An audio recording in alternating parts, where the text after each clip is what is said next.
Bismillahirrahmanirrahim. Assalamualaikum warahmatullahi wabarakatuh. Alhamdulillahillazi al-muftatihi ala jamil fi'li min amri wa nahyi.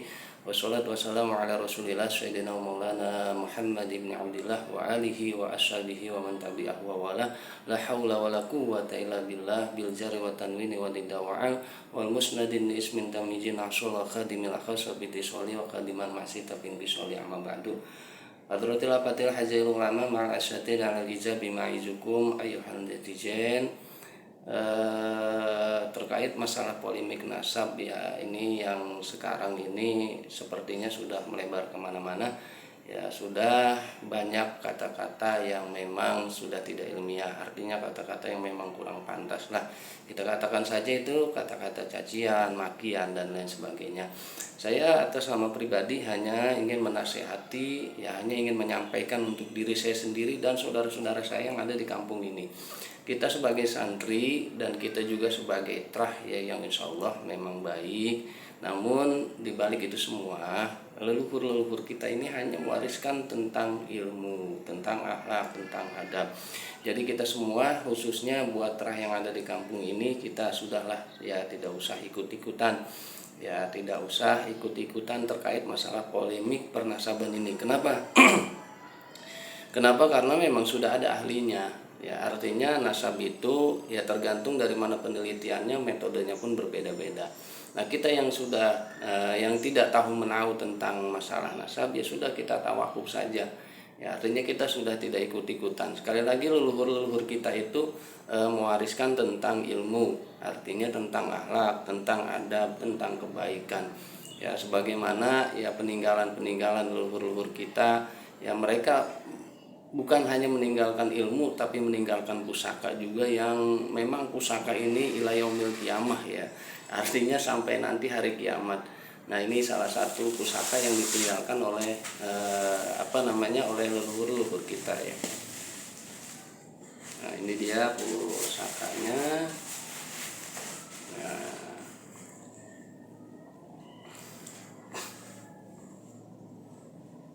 Nah, ini dia pusakanya yang ditinggalkan oleh leluhur kita. Ini adalah Al-Quran ya. Ini bisa diteliti yang berbeda dengan pusaka tongkat, kemudian golok dan lain sebagainya. Ya, ini masih tulisan tangan dan terbuat dari kulit. Ya, ini terbuat dari kulit. Ini artinya apa? Artinya leluhur kita ini mengindikasikan ya, atau meninggalkan kita pusaka tentang ilmu. Ya, maka kita harus mengedepankan ilmu kita, mengedepankan akhlak kita, mengedepankan adab kita. Ya, bukan semena-mena ya kita ini keturunan yang baik kemudian kita mengaku-ngaku ya, ataupun ingin diakui oleh orang-orang lain ya, ya kepada orang-orang lain bahwa kita ini keturunan yang baik, tapi kita tidak berperilaku dengan baik. Ya maka percuma. Ya, jadi saya hanya ingin menasihati buat saudara-saudara saya, terutama yang ada di kampung ini. Ya sudahlah, kita tawakuf, kita jangan ikut-ikutan terkait masalah polemik nasab. Ya biarkan, ya itu semua sudah ada ahlinya masing-masing. Ya, dan buat yang meragukan nasab juga, ya ini pesan buat teman-teman saya, buat saudara-saudara saya, ya jangan sampailah ada kata cacian, kemudian ada kata makian, ada kata hinaan dan lain sebagainya. Ya sebagaimana di dalam bab Haddul Qadzab ya, artinya tentang bab tuduh menuduh ya. Ya silakan saja yang menuduh itu buktikan bahwasannya tuduhannya itu betul-betul ilmiah. Kemudian yang tertuduh pun ya silakan buktikan bahwasannya apa yang dituduhkan itu tidak benar. Gitu loh.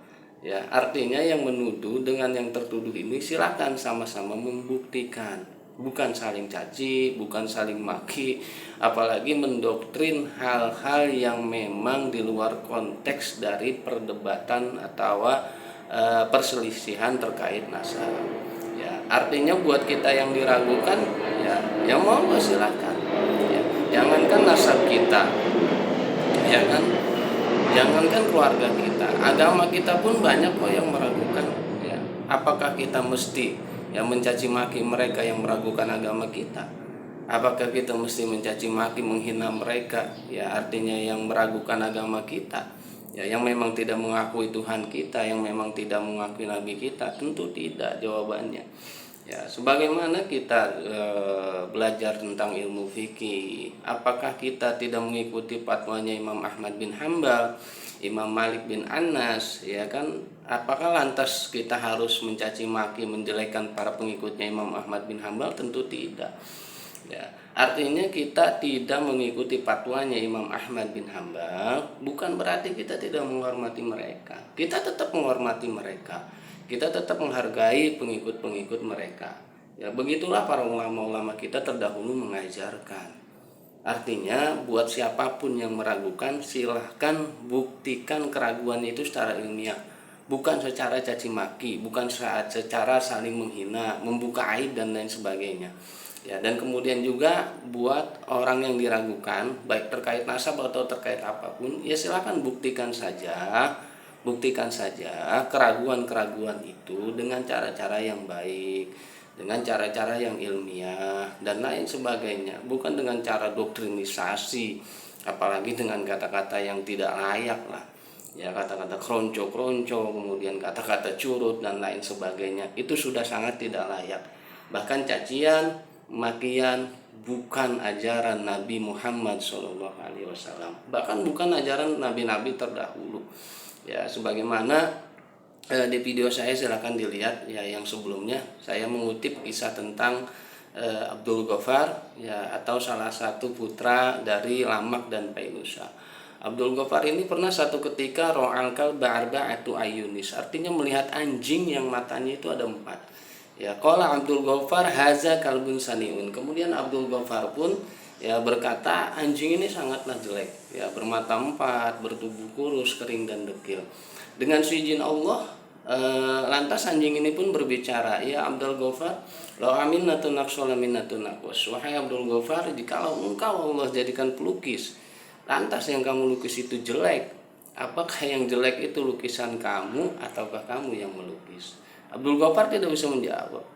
Ya, lantas anjing ini pun meneruskan pembicaraannya, dan saya bermata 4, bertubuh kurus, kering, dekil. Apakah saya yang jelek ataukah Allah yang menciptakan saya yang jelek? Dan Abdul Ghaffar pun ya semakin terdiam, dan ia pun pulang, ya, kemudian menangis, berteriak dan bertobat kepada Allah. Palikasrotin nuhihi sumianuhan. Kemudian Abdul Ghaffar Allah terima taubatnya dan Allah ganti namanya menjadi Nuh, yang kita kenal dengan sebutan Nabi Nuh alaihi salam. Nah, jadi sekali lagi buat yang polemik terkait masalah nasab, ya, baik itu yang meragukan atau itu yang diragukan, ayo mari sama-sama kita duduk bersama, kita diskusi ya tentang masalah keraguan-keraguan ini. Ya, agar semua ada titik temunya. Sudahlah, ya, masalah makian, masalah cacian, kita jangan ikut-ikutan. Kalau memang ada yang meragukan saya secara pribadi, ya monggo silakan. Ya, karena kalau buat saya secara pribadi itu tidak penting. Ya, nasab itu buat saya ya bainana wa bainallah saja. Ya, bainana wa bainan nabi. Ya, artinya nasab itu ya bagaimana nanti kita, ya, mungkin kita diakui oleh manusia di alam dunia, tapi apakah kita nanti diakui di akhirat oleh Nabi kita Muhammad SAW.